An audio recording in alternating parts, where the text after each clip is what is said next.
Assalamualaikum warahmatullahi wabarakatuh. Halo sahabat sawit Indonesia, kembali lagi bersama saya di channel Wahyu Effendi.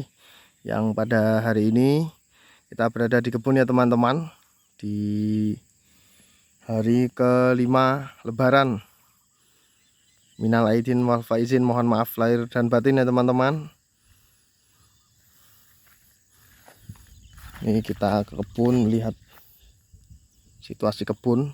Ini di awal bulan April ini hujan terus ya teman-teman. Alhamdulillah tanaman kita segar, kelihatan hijau. Kemarin imbas kita lakukan pemupukan. Nah, itu sudah berbuah.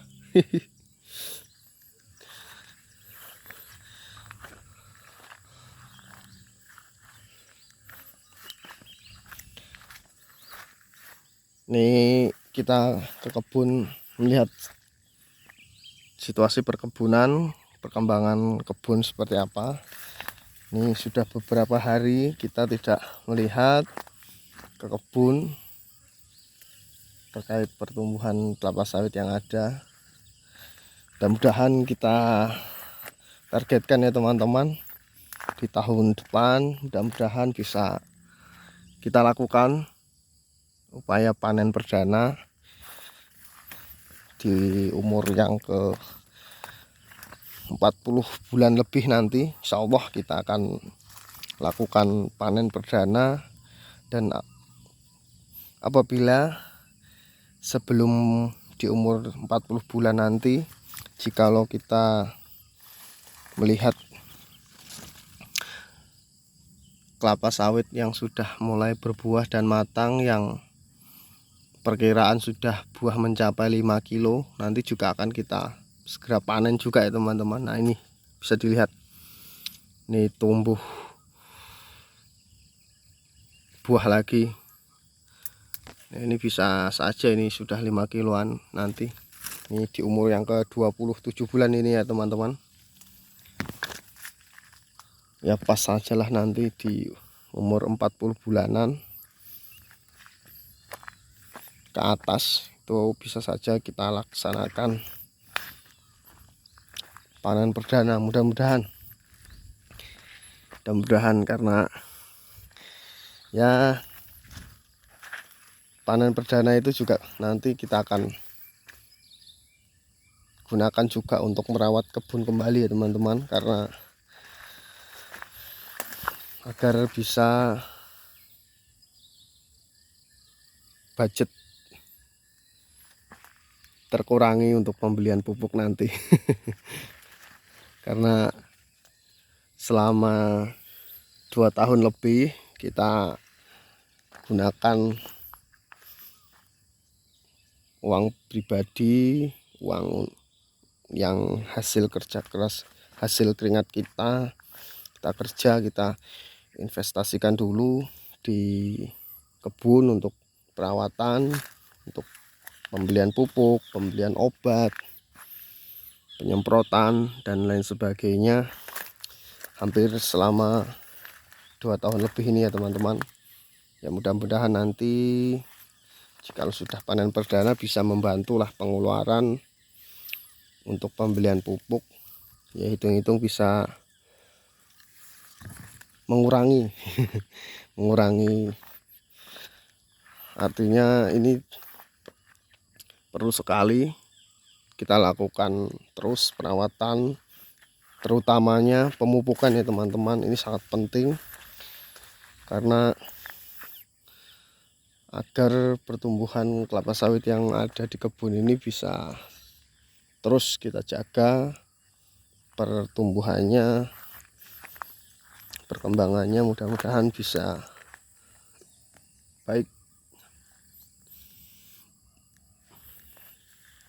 Oke, kita ke atas. Nah, ini buah yang kemarin kita buang ini, karena jika tidak dibuang akan memfokuskan terus ke buah ya teman-teman.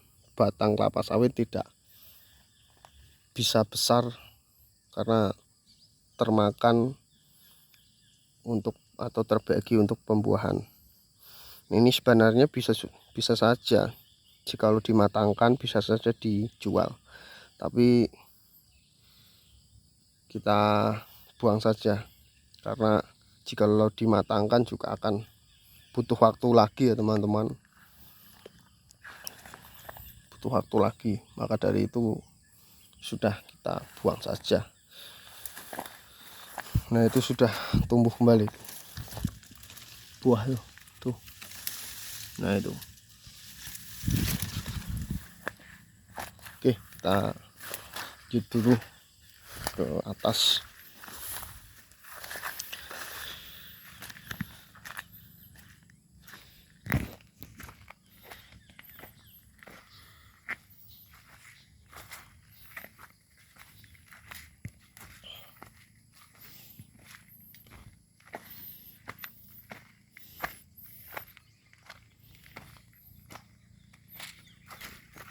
Untuk teman-teman, kita sekedar sharing ya teman-teman, agar lahan teman-teman yang belum mempunyai legalitas agar segera didaftarkan legalitasnya ke kantor pertanahan ya teman-teman. Karena kenapa penting sekali legalitas atau SHM, surat kepemilikan tanah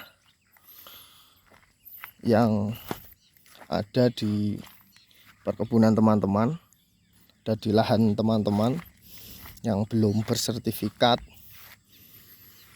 itu agar segera didaftarkan. Karena kenapa? Ini ada aturan baru terkait penindakan di kawasan hutan apabila teman-teman menanam sawit di areal kawasan hutan. Nah itu akan ada penindakan ya teman-teman dari Satgas PKH, itu berkaitan dengan Perpres nomor 5 tahun 2025 terkait kawasan hutan. Nah ini mukuna sudah tumbuh nih kacangan. Nah kembali lagi, penting sekali ya teman-teman, kita juga jikalau membeli tanah, kita perhatikan dulu areal tanah yang mau kita beli itu masuk di kawasan hutan atau tidak. Karena berbahaya sekali jika kawasan kita terplot kawasan hutan, itu akan menimbulkan ketidakpastian apakah nanti tanah yang kita beli di kawasan hutan itu akan menjadi milik kita. Nah itu masih jadi persoalan, karena bisa saja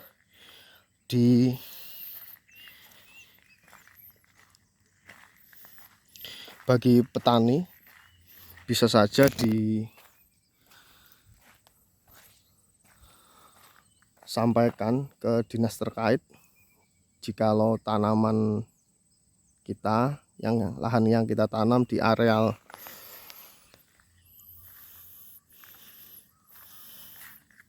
kawasan hutan itu tidak kurang lebih dari 5 hektar. Nah itu bisa saja kita usahakan bagi masyarakat untuk petani. Akan tetapi jikalau areal tanah yang dikuasai di areal hutan itu melebihi 5 hektar, nah itu nanti tim Satgas yang akan menindak. Nah itu jadi diupayakanlah teman-teman, kita cek dulu sebelum membeli tanah. Itu kan ada aplikasi Sentuh Tanahku dari Kementerian ATR BPN, Nah, kawasan mana atau letak lahan mana kita bisa saja dilihat di situ ya teman-teman. Tapi yang lebih baik kita membeli tanah itu yang sudah mempunyai legalitas atau sertifikat, karena itu sudah pasti legal ya teman-teman. Yang nyata SHM, sertifikat hak milik. Jangan sampai kita menguasai di lahan atau tanah di kawasan hutan lindung ya. Sebenarnya jangka panjang ya teman-teman, itu kita sudah merawat kebun yang kita punya misalnya di areal kawasan hutan, akan tetapi karena kawasan hutan itu peruntukannya untuk pemerintah, jikalau ditarik pemerintah areal kawasan hutan itu ya apa boleh buat. Kita sebagai masyarakat juga harus mengasihkan ke pemerintah. Nah, itu akan sangat disayangkan ya teman-teman, kita yang sebagai masyarakat yang merasa rugi, tapi pada awalnya juga itu sudah jadi bagian dari kesalahan kita, karena pada awalnya tidak mengecek dulu lahan-lahan yang kita beli itu masuk di areal kawasan hutan atau tidak. Nah, seperti itu ya teman-teman. Nah, ini sekedar sharing karena ini sudah mulai beberapa bulan ini penindakan di areal kawasan hutan, baik itu yang ditanami kelapa sawit di areal kawasan hutan, baik yang ada kawasan hutan yang ditambang. Nah, itu sudah banyak ditindak oleh aparat penegak hukum, sudah mulai beberapa bulan yang lalu ya teman-teman. Nah, itu mungkin sekedar informasi saja, dan mungkin teman-teman sudah banyak mengetahui atau melihat sosial media terkait penyitaan aset perkebunan kelapa sawit di Indonesia. Oke, mungkin itu dulu ya teman-teman. Aktivitas saya di kebun ini sambil sharing terkait legalitas lahan perkebunan kelapa sawit. Penting sekali kita harus lihat dulu, jikalau sudah kita tanami, kita harus punya legalitas kuat agar sawit yang kita tanam itu sudah menjadi hak sepenuhnya milik kita ya teman-teman untuk kedepannya. Nah, itu mungkin itu dulu. Jangan lupa di like dan di subscribe. Saya ucapkan terima kasih. Assalamualaikum warahmatullahi wabarakatuh.